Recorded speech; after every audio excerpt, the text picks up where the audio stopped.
शेके साहेब यांच्या वतीने या ठिकाणी झेंडा फडकवण्यात येत आहे।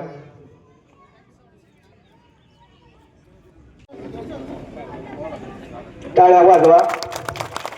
डॉक्टर बाबासाहेब आंबेडकरांचा, डॉक्टर बाबासाहेब आंबेडकरांचा, डॉक्टर बाबासाहेब आंबेडकरांचा।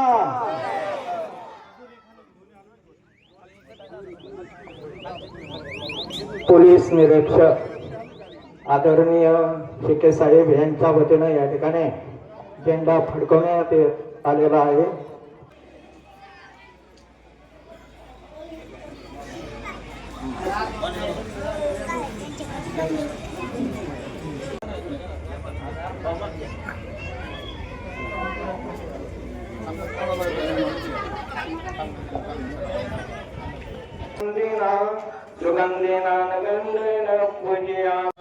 परमपूज्य डॉक्टर बाबासाहेब आंबेडकर यांना अभिवादन करतो। आज परमपूज्य डॉक्टर बाबासाहेब आंबेडकर यांची 135वी जयंती साजरी करत असताना एक प्रकारचा आनंद आणि दुःख अशा संमिश्र भावनांनी आम्ही सामायिक आहोत। कारण समाजाचे सामाजिक आणि धार्मिक क्षेत्रातील अग्रगण्य आंबेडकरी चळवळीतील ज्येष्ठ कार्यकर्ते कालवश भीमराव प्रल्हाद कांबळे यांचं काल अपघाताने दुःखद निधन झालं आणि त्याबद्दल समाज संपूर्ण दुःखामध्ये असताना आणि गावकरीही त्यांच्या बाबतीत भावना व्यक्त करत असताना आज या आंबेडकर जयंतीच्या निमित्ताने ते त्यांना सर्व समाजाच्या वतीने आणि ग्रामस्थांच्या वतीने भावपूर्ण श्रद्धांजली आपल्या ठिकाणी 2 मिनिट उभा राहून त्यांना अर्पण करू।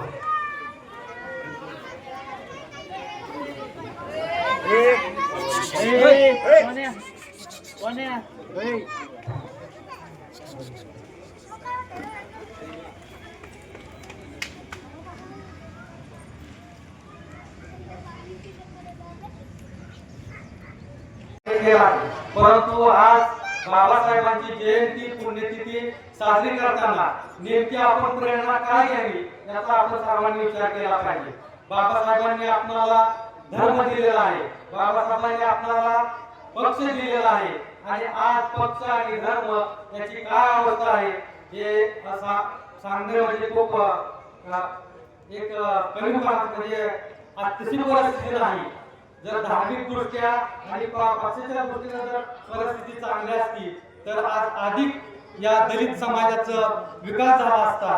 परंतु तशी एकता, एकमत, विचार समाजामध्ये धार्मिक दृष्ट्या सामाजिक दृष्ट्या राहिलेला नाही आणि म्हणून बाबासाहेबांची प्रेरणा घेताना एवढाच आपण विचार केला पाहिजे किंवा राष्ट्रीय पातळीवर राज्य पातळीवर जरी एकरूपतेचं संघटन नसेल तरी किमान आपल्या ज्येष्ठ कांबळे यांनी सांगितल्याप्रमाणे आज आपल्या बौद्ध समाजाच्या बाबतीमध्ये सर्व समाजामध्ये आज आनंदाचा दिवस आहे। पण कालच एक आपली दुर्दैवी घटना आपल्या उद्योगासमोर घडली। आपल्या समाजाचे दलित समाजासाठी आणि समाजासाठी एक चांगल्या पद्धतीने कार्य केलं असे आपले भीमराव कांबळे भाऊ यांचं काल ॲक्सिडेंटमध्ये दुःखद निधन झालं।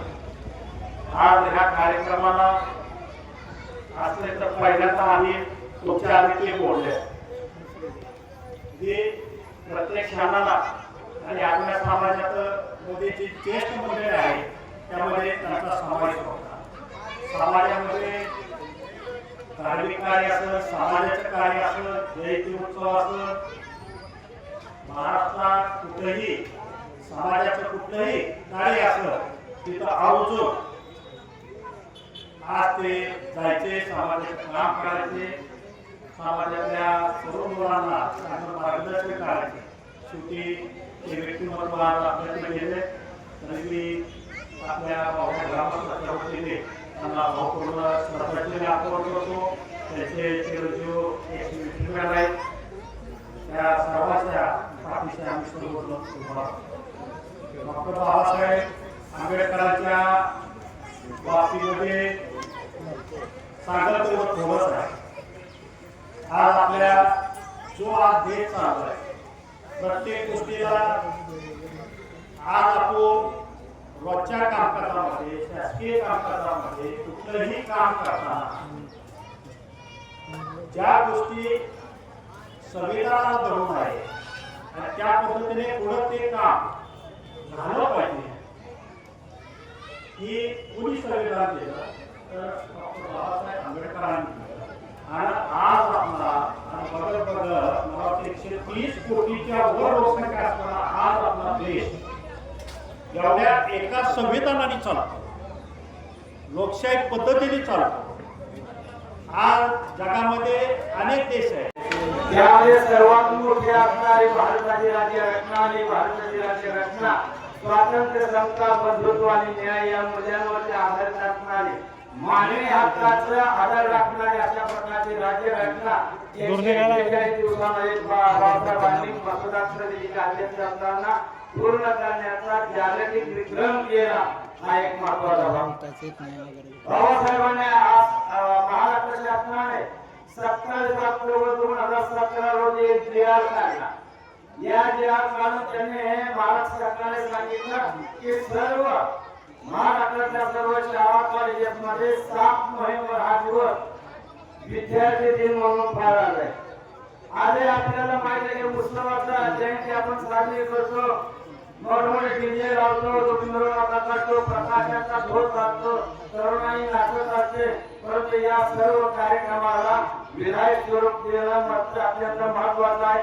बाबासाहेबांचे विचार सामान्यातल्या सामान्य माणसापर्यंत पोहोचले पाहिजे. फक्त आपण ते 32 पदव्या बाबासाहेबांनी घेतल्या. 32 पदव्या घेणारा हा महामानव अमेरिकेतल्या कोलंबिया विद्यापीठाच्या समोर 8 एकर जागा, या 8 एकर जागेमध्ये बाबासाहेबांचा आजही पुतळा जो आहे 2023 मध्ये आजही बाबासाहेबांचा पुतळा मानाने त्या ठिकाणी आहे.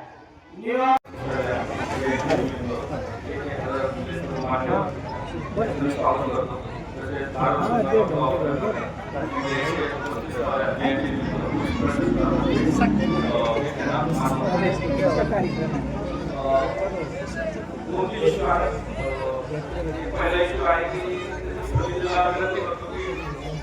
सीसीटीव्ही कॅमेरे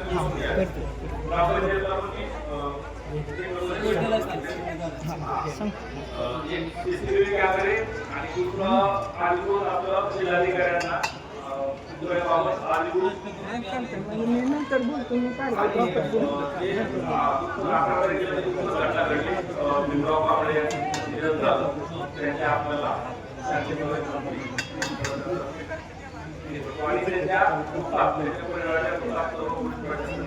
सहभागी आहे. तसेच दुसरा मुद्दा आहे आपला गतिरोधक त्याबाबत माझं